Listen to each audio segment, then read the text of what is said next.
Tight end Vance McDonald tested positive yesterday. The 4 players must isolate for 5 days. Here's the head coach, Mike Tomlin, today. And has played with limited or no practice reps in the past. What can you learn from those experiences that could potentially help you this week as you prepare for the Bengals? You know, I'm not overly concerned about it. This guy's been doing this job for 17 years. He's got snap experience that he can call upon. We're still going to work extremely hard virtually to prepare.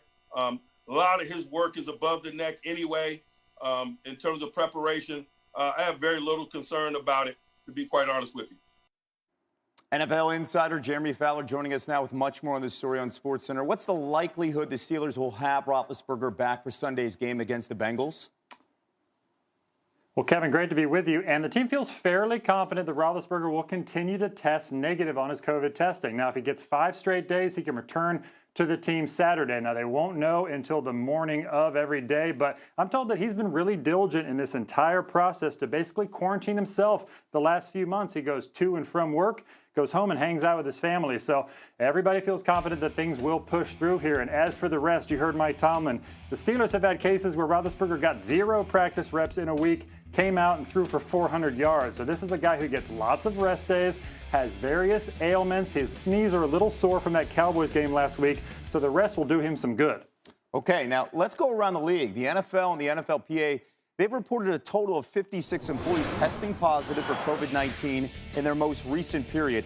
How concerned is the league as cases continue to rise around the country? Well, people I talked to around the league say they aren't concerned because they did anticipate this recent increase as the fall ends and we get closer to the colder weather. But you're going to see some drastic changes, Kevin, as teams try to just power through here, get to a 16-game schedule in the playoffs. I think you're going to see cases where a player might have flu-like symptoms, a key player, and even though he's not testing positive for COVID, they sit him out anyways because teams don't want a case like the Steelers now have with Vance McDonald where he was feeling fine, now he tests positive, and now you have to isolate your quarterback and all these other moving parts. So the teams want to take the guessing work out of it. You're going to see more virtual meetings just for the heck of it. So I think the league is determined to Zoom meeting their way through this season right now. Taking the necessary precautions as America is zooming their way through 2020. Jeremy Fowler zooming with us, the latest on the impact of the coronavirus in the NFL. Sage? Baseball news, Kevin. Tony La Russa, the brand new manager of the Chicago White Sox, has been charged with a DUI stemming from an arrest 9 months ago. According to court records obtained by ESPN, La Russa was arrested in February in the Phoenix area, but the case was not filed until October 28th, 1 day before he was hired by the White Sox. The 76-year-old Hall of Famer had a blood alcohol content of at least 0.08, which is a misdemeanor.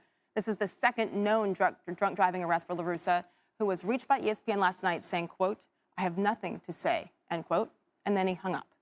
One of the arresting officers in the Phoenix area, he's part of the Arizona Department of Public Safety. This is what he wrote in his report. Before searching his person and placing him in the rear of my patrol vehicle, La Russa asked, "Do you see my ring?"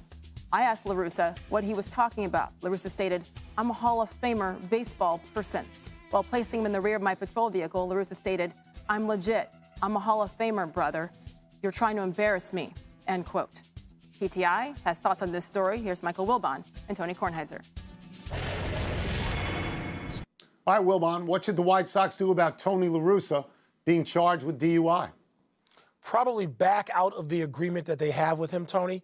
I mean, being responsible and being accountable are seemingly, to me anyway, more necessary where we are in the culture now than ever before. And it's not enough to be accountable and responsible for a baseball game when you're explaining yourself afterward. Real life circumstances should count even more. Tony La Russa comes off as particularly stupid in this case, and he's not. We know that. But his "do you know who I am" routine upon his being arrested, and he's had all these weeks, even months, to figure somebody's going to come and ask me about this, and I need to be accountable, and he's gone the other way with this insane defiance and arrogance. And no, Tony, that shouldn't be tolerated. Not by the White Sox, Jerry Reinsdorf specifically, and if so, not by Major League Baseball. So this starts out as a very sweet story, because Jerry Reinsdorf looks at the big mistake in his life with the White Sox, and it's letting Tony La Russa go, and then he goes on and he wins World Series in 2 different places. So he says, I'm going to hire him back, even though he's 76 years old, because he's a great manager. He's in the Hall of Fame. And everybody looks at the story and says, that's nice. And all they ask is, at his age, can he handle it? But this has been out there for months. Jerry Reinsdorf has known about this for months. And so what he is saying by not doing anything about it is I still want him. I still want Tony La Russa. And he has to listen now to the community in Chicago and find out what they are saying. And I suspect a lot of them will say something like this. How can he manage your team when he can't manage himself? It's not the first time, it's the second time. So I suspect it will end with La Russa not being the manager, though I was one of those people who thought, what an interesting choice, and I'm rooting for him. But Tony, I didn't know I this did stuff. too. I felt the same way. But you know what? La Russa could take the heat off of Jerry Reinsdorf. And Jerry felt a great loyalty, obviously, to La Russa by bringing him back and thinking he was the guy to take this team to a place that couldn't happen in the 80s when La Russa was there. But you know what? Let's see what La Russa's made of. Let's put the onus on him. He knew this was coming. Is he responsible for his behavior? And almost as important, is he responsible at all? Is he responsible? And right now, he's not demonstrating that he is. That's it. So one last question for you. What's that, No, Tom? hold on. One last question for you. If he does that, if in a reasonable amount of time, 24, 48 hours, he comes out, tells the whole story, and says, I want to manage, I'll be responsible, is that okay with you? It's a start in the right direction. Right now, he's going totally in the wrong direction, Tony. He's got to at least stop that before I'm willing to listen to anything that Tony La Russa has to say besides no comment.